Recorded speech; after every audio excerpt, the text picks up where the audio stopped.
Hello student. तो फिर से आज न्यू लेक्चर क्लास 9th का। तो इसे स्टार्ट करते हैं। और स्टार्ट करने से पहले अगर आप चैनल पर नए हो या आपने चैनल को सब्सक्राइब नहीं किया हो तो प्लीज़ चैनल को सब्सक्राइब जरूर कर दीजिएगा। तो लास्ट वीडियो में फर्स्ट और सेकंड क्वेश्चन कंप्लीट कर चुके थे। अब थर्ड जो क्वेश्चन है उसे कंप्लीट करना है। थर्ड क्वेश्चन में क्या लिखा हुआ है, express the following number in form of p upon q. ठीक है, where p and q are integers and q is not equal to zero. तो मतलब आपको इस नंबर्स को पी अपॉन क्यू की फॉर्म में लिखना है। और ये क्वेश्चन बहुत इंपॉर्टेंट है, इससे रिलेटेड क्वेश्चन आता है 9th क्लास में। तो इसको थोड़ा ध्यान से देख लेना, इसको अच्छे से समझ लेना। और ये तीनों क्वेश्चंस अलग अलग टाइप के, तो तीनों को अलग अलग तरह से सीख लेना। जैसे कि देखो, आपको मैं फर्स्ट क्वेश्चन लेता हूँ। क्या है यहाँ पर 0.6 बार लगा हुआ है यहाँ पर। तो देखो फर्स्ट क्वेश्चन ये रहा आपका। तो फर्स्ट क्वेश्चन आपके पास है 0.6 बार। तो इसको पी अपॉन क्यू फॉर्म में कैसे लिखे, तो आपके पास नंबर है 0.6 और ये लगा हुआ है बार। बार का मीनिंग ये होता है कि ये नंबर बहुत बार रिपीट हो रहा है। मतलब चाहो आप इसे 50 बार लिखो, चाहो आप इसे 100 बार लिखो, चाहो इसे 1000 बार लिखो, आपकी मर्जी, कितनी भी बार लिख सकते हो। ये बार का मतलब यही होता है। ठीक है, अब देखो यहाँ पर आपको क्या करना है। सबसे पहले ये जो नंबर होता है ना, इसको आप क्या कर लो, एक्स मान लो। सबसे पहले क्या करना है, एक्स मानना है। ठीक है, अब इसके बाद करना क्या है, ये देखो जिस पे बार लगा हुआ है, आप तो उसे बस कितनी बार लिख दो, मैक्सिमम 3 टाइम लिख दो, 3 बार लिख दो उससे। तो ये लो, मैंने इसको 3 बार लिख दिया। फिर लिखने के बाद आपको ये देखना है कि पॉइंट के बाद सिर्फ रिपीटेड डिजिट है। अगर रिपीटेड डिजिट है तो इसको क्या देंगे, इक्वेशन फर्स्ट। ठीक है, अब इसके बाद इक्वेशन फर्स्ट देने के बाद आपको क्या करना रहता है, मल्टीप्लाई करना रहता है। किससे, 10 से, 100 से, 1000 से या 10,000 से। मतलब 1 के साथ जो भी जीरो वाले नंबर है उनसे मल्टीप्लाई करना होता है। क्योंकि जीरो वाले नंबर से मल्टीप्लाई करने का मतलब क्यों है, यहाँ पर जीरो वाले नंबर से मल्टीप्लाई करने का मतलब ये है क्योंकि आपके पास जो पॉइंट है ना, पॉइंट को इधर या इधर शिफ्ट करने के लिए आप जीरो वाले नंबर से ही मल्टीप्लाई करते हैं, वो भी किससे, जिसके साथ 1 आ रहा हो। तो अब यहाँ देखना है आपको कितने डिजिट रिपीट हो रहे हैं। यहाँ कितने डिजिट रिपीट हो रहे हैं, यहाँ देखो ओनली 6 रिपीट हो रहा है। तो एक डिजिट रिपीट हो रहा है, तो एक जीरो वाले नंबर को लेके दोनों तरफ मल्टीप्लाई करेंगे। और एक जीरो मतलब 10 होगा। तो क्या करेंगे, यहाँ आप मल्टीप्लाई करेंगे किससे, दोनों तरफ 10 से मल्टीप्लाई करेंगे। तो multiply by 10 in both side, आप दोनों तरफ 10 से मल्टीप्लाई कर देंगे। जब आप 10 से मल्टीप्लाई करेंगे यहाँ पर, तो 10 मल्टीप्लाई बाय एक्स आएगा। और इधर जब आप मल्टीप्लाई करेंगे तो 10 मल्टीप्लाई बाय 0.66 ये आएगा। ठीक है, अब देखो यहाँ 10 को जब आप x से मल्टीप्लाई करोगे तो रिजल्ट आएगा आपके पास 10x। और यहाँ पर जब 10 को इससे मल्टीप्लाई करोगे आप, तो कुछ भी नहीं करना, जितने जीरो है उतने ही पॉइंट के बाद उधर नंबर शिफ्ट कर दो। तो पॉइंट एक डिजिट बाद उधर शिफ्ट हो जाएगा, तो रिजल्ट आपके पास बन जाएगा 6.66। ओके, आगे जीरो रहेगा, जीरो को लिखेंगे ही नहीं। अब ये इक्वेशन कौन सी आ गई, सेकंड। अब जब इक्वेशन सेकंड मिल जाए आपको और फर्स्ट मिल जाए, तो आपको कुछ नहीं करना, दोनों को माइनस करना है। बड़े में से छोटे को माइनस करना है। तो दूसरी वाली इक्वेशन में से फर्स्ट वाली इक्वेशन को माइनस कर दो आप। तो subtract equation first from second. तो सेकंड में से फर्स्ट को माइनस करने पर, अब देखो कैसे माइनस होगा, तो ये इक्वल के इधर वाले जो पार्ट है, मतलब लेफ्ट हैंड साइड वाले पार्ट है, वो लेफ्ट हैंड साइड में से माइनस होंगे। तो 10x में से माइनस होगा ये x। ओके, और इधर क्या है, इधर है 6.66, इसमें से माइनस होगा 0.666। ओके, क्लियर यहाँ तक। अब देखना यहाँ पर 10x में से 1x माइनस होगा तो रिजल्ट आएगा 9x। एंड अब देखो यहाँ पॉइंट के बाद इसमें भी 666 है और पॉइंट के बाद इसमें भी 666 है। तो ये लो, पॉइंट के बाद ये 666 लगा दिया और इसमें भी पॉइंट के बाद क्या था, 66। अब देखो आप करोगे यार, इसमें तो 2 6 थे पॉइंट के बाद, आपने 3 लगा दिए, इसमें पॉइंट के बाद 3 6 थे, ये तो ठीक है, लेकिन ये समझ में नहीं आया।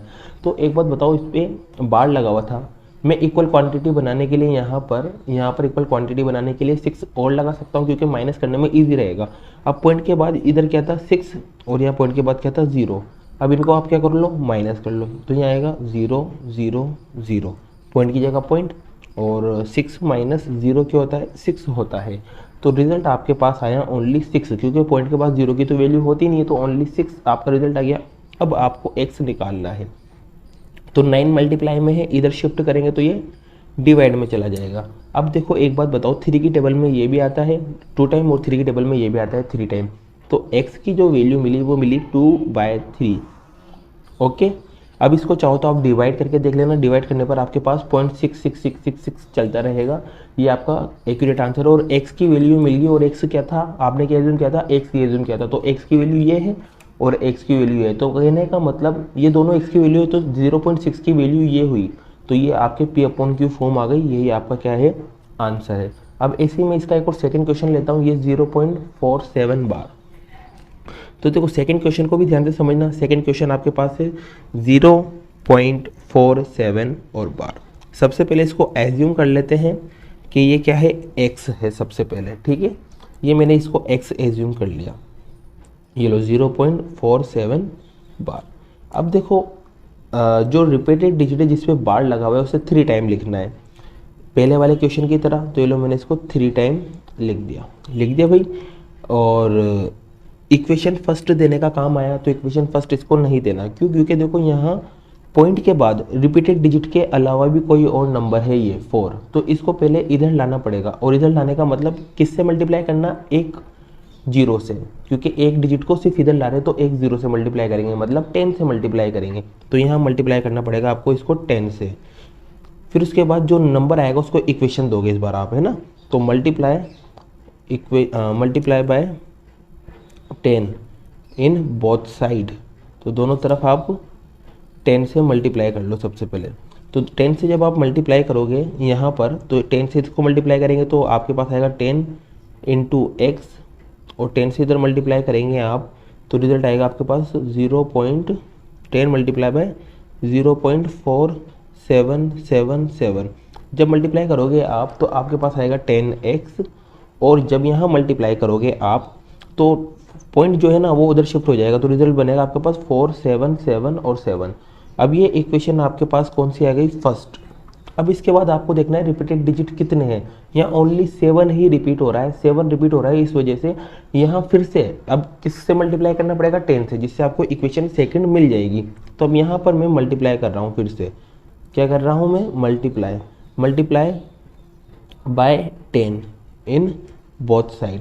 अगर यहाँ 2 डिजिट रिपीट होते तो मैं 100 से मल्टीप्लाई करता, क्योंकि 2 जीरो की ज़रूरत पड़ती मुझे ना, तो दोनों तरफ मैं 10 से फिर से मल्टीप्लाई करता हूँ, तो 10 से इधर भी मल्टीप्लाई करना पड़ेगा, 10 इंटू 10x, और 10 से इधर भी मल्टीप्लाई करना पड़ेगा आपको, तो 10 इंटू 4.77 एंड 7।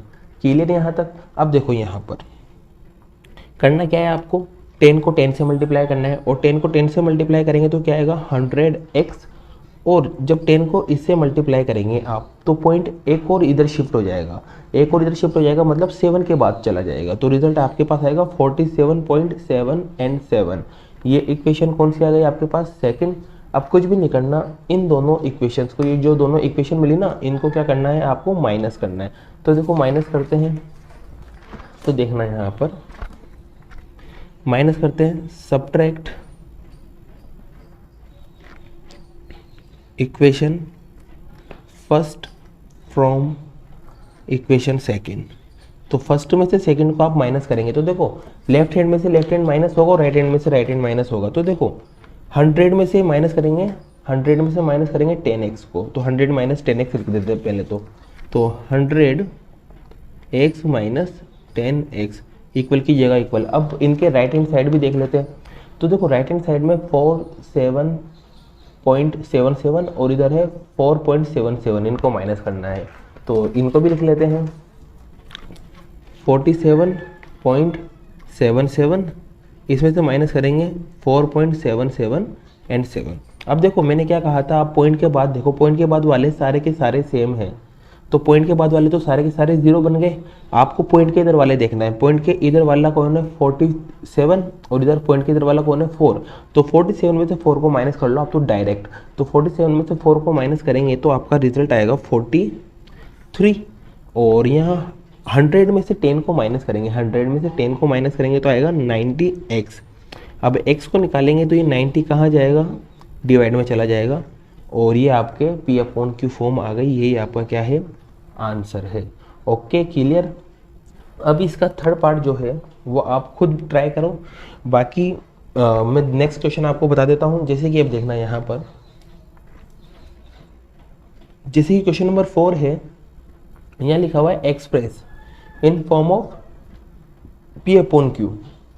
अब इसको आपको पी अपॉन क्यू फॉर्म में लिखना है। फिर उसने कहा है are you surprise by your answer, आप आपके आंसर से सरप्राइज होंगे, क्यों होंगे वो आपको आंसर निकलने के बाद ही पता चलेगा। देखते हैं यहाँ पर, तो देखो यहाँ पर आपके पास सबसे पहले जो नंबर दे रखा है फोर्थ क्वेश्चन में, वो दे रखा है 0.99 और 999 ऐसे चलता जा रहा है, ठीक है, ये दे रखा है। अब देखो ये रिपीटेड उसने लिख रखा है, तो आप इसको 0.9 बार लिख दें, एक तरह से 0.9 बार लग देते हैं, ठीक है। अब इसको मैं एज्यूम कर लेता हूँ, क्योंकि जो रिपीट होता है उस पर बार लगा के शॉर्ट फॉर्म में लिखा जा सकता है उसे। अब देखो लेट इसको एज्यूम कर लेता हूँ मैं कि ये क्या है, x है, ठीक है। अब इसको अपने रूल के अकॉर्डिंग चलते हैं, कितनी बार लिखना है, इसको लिखना है मुझे 3 बार, ठीक है। अब इसे इक्वेशन फर्स्ट देना है क्योंकि ओनली रिपीटेड डिजिट है। अब इसको मुझे मल्टीप्लाई करना है, क्या करना है, मल्टीप्लाई करना है। किससे मल्टीप्लाई करना है, 10 से। तो ये दोनों तरफ मैंने इसको 10 से मल्टीप्लाई कर दिया। तो दोनों तरफ जब मैं 10 से मल्टीप्लाई करूंगा तो 10 से इधर मल्टीप्लाई करूंगा तो 10x हो जाएगा, और 10 से इसको मल्टीप्लाई करूंगा तो पॉइंट उधर शिफ्ट हो जाएगा। डायरेक्ट मल्टीप्लाई कर रहा हूँ अब मैं, तो 9.99 आ जाएगा। ये इक्वेशन कौन सी आएगी, सेकंड। अब क्या करना है, सेकंड में से फर्स्ट को माइनस कर देना, बड़े में से छोटों को माइनस करना, हमेशा ध्यान रखना। तो अब सब्ट्रैक्ट कर देंगे, तो subtract equation first from second. तो फर्स्ट में से सेकंड को आप सेकंड में से फर्स्ट को माइनस कर देते हैं। तो सेकंड कौन है आपके पास, 10x, इसमें से x माइनस होगा। ऐसे ही यहाँ पर 9.99 है, इसमें से माइनस होगा 0.999। ओके, अब देखो 10x में से 1x माइनस किया तो क्या रिजल्ट आएगा, 9x। 9.99 में से 0.99, देखो पॉइंट के बाद इसमें भी 99, पॉइंट के बाद इसमें भी 99, मतलब सेम है, तो पॉइंट के बाद तो 0 बन जाएगा। तो आपको सिर्फ क्या करना है, पॉइंट के इधर वाला देखना है। पॉइंट के इधर क्या है, 9, और इसमें पॉइंट के इधर क्या है, 0। तो 9 माइनस 0 आप करोगे तो आपके पास रिजल्ट क्या आएगा, 9। अब देखो x की वैल्यू आप जब निकालोगे तो 9/9, और ये कट जाएगा तो रिजल्ट कितना आएगा, 1। अब देखो ये रिजल्ट 1 आया, तो ये पी अपॉन क्यू फॉर्म तो है वैसे, 1/1 तो है, लेकिन उसने कहा था कि आप सरप्राइज होंगे। हाँ, क्यों सरप्राइज है, क्योंकि यहाँ देखो ये अपॉन में नहीं आया, मतलब कुछ नंबर जैसा नहीं आया जो नीचे भी हो, डायरेक्ट पूरा का पूरा कट गया, लेकिन इसके अंदर कुछ नंबर है नीचे 1, इसके नीचे, इसको मैं ऐसे लिख सकता हूँ ना, 1/1। लेकिन फिर भी जो दूसरे नंबर आ रहे थे वो एकदम अपॉन वाली फॉर्म में थे, इस वजह से उसने कहा कि आप सरप्राइज हो, तो लिख देंगे यस वी सरप्राइज और आंसर। बाकी और कुछ भी नहीं, इतना सा देखना है। आपका एक क्वेश्चन नंबर कौन सा, 4 भी कंप्लीट। अब क्वेश्चन नंबर 4 कंप्लीट है, इसके बाद देखो बाकी क्वेश्चन, एक और क्वेश्चन देखते हैं। तो नेक्स्ट क्वेश्चन देखो, नेक्स्ट क्वेश्चन लेते हैं क्वेश्चन नंबर 9। बाकी ज़्यादा इंपॉर्टेंट है नहीं, आप क्वेश्चन नंबर 9 को देख लें। अब क्वेश्चन नंबर 9 जो है ना आपके पास, वो ये है, classify the following numbers as rational और इरेशनल, मतलब आपको चेक करना है रेशनल और इरेशनल। तो देखो रेशनल और इरेशनल को चेक करने के लिए आपको पहले कुछ पढ़ना पड़ेगा, वो क्या है, देखो यहाँ पर ये मैंने लिख लिया है। तो यहाँ पर देखो आपको क्लासिफिकेशन करना है जब भी किसी भी रेशनल और इरेशनल का, तो सबसे पहले आपको उनके 4 चीज़ों के बारे में स्टडी करना पड़ेगी। सबसे पहले चेक करना पड़ेगा कि एक्सपेंशन जो है उनका, जो दशमलव प्रसार जिसे बोलते हैं, वो कैसा है, टर्मिनेटिंग है या नॉन टर्मिनेटिंग है। दूसरा आपको चेक करना है इनका स्क्वायर नंबर, कि वो परफेक्ट स्क्वायर है या नॉट अ परफेक्ट स्क्वायर है। ये 2 चीज़ आपको चेक करना है। अगर आपको कहीं भी किसी भी नंबर का एक्सपेंशन क्या दिखे, टर्मिनेटिंग, तो ये नंबर होता है रेशनल। नॉन टर्मिनेटिंग मतलब इरेशनल। परफेक्ट स्क्वायर अगर कोई नंबर है तो वो रेशनल होगा, और नॉट अ परफेक्ट होगा तो वो इरेशनल होगा। तो ध्यान रखना, ये नंबर हमेशा क्या होगा, ये नंबर हमेशा आपके पास होगा रेशनल नंबर। क्या होगा, रेशनल नंबर। ये नंबर आपके पास हमेशा क्या होता है, इरेशनल नंबर। क्या होता है, irrational number.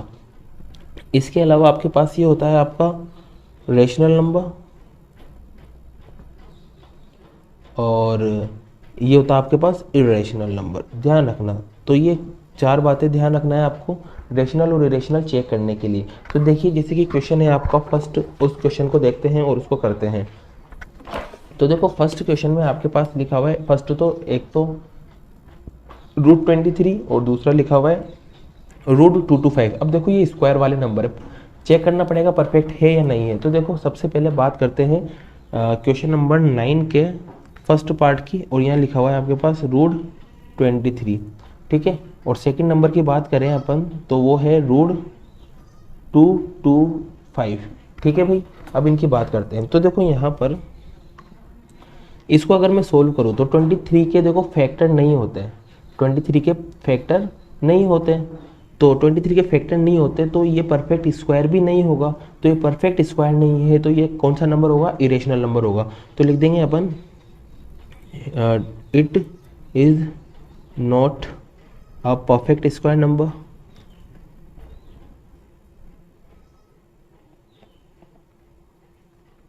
So √3 is an irrational number,